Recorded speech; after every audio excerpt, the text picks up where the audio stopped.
Question 8a. Given that x minus 2 and x plus 2 are factors of the polynomial 2x cubed plus px squared plus qx minus 12,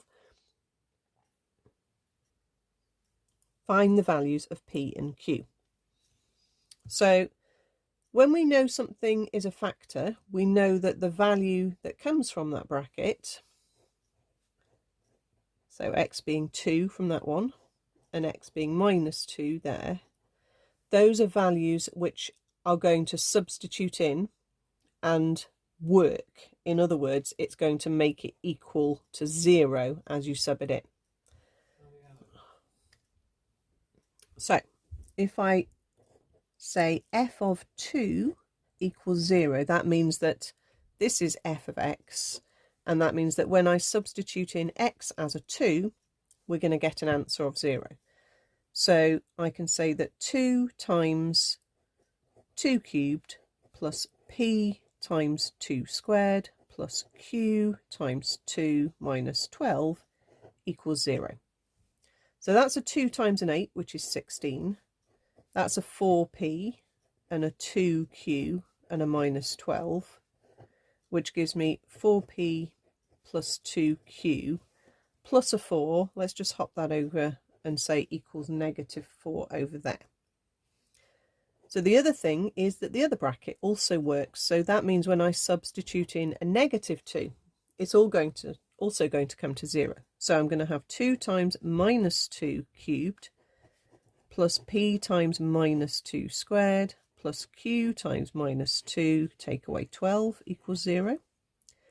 So that's going to give me a 2 times a minus 8, which is a minus 16. That will give me a positive 4. That will give me a negative 2q.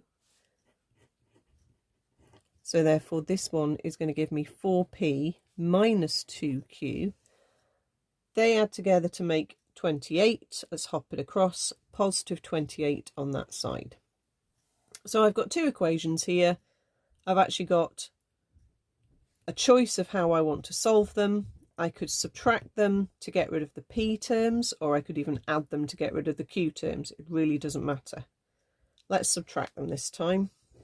Same sign, subtract, remember. So if I do equation 1 minus equation 2, or the other way around, I've written it this way now. 4p minus 4p disappears. 2q take away minus 2q.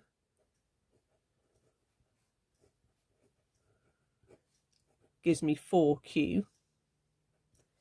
And then minus 4 take away 28 gives me negative 32. So that will lead me to an answer of q is negative 8.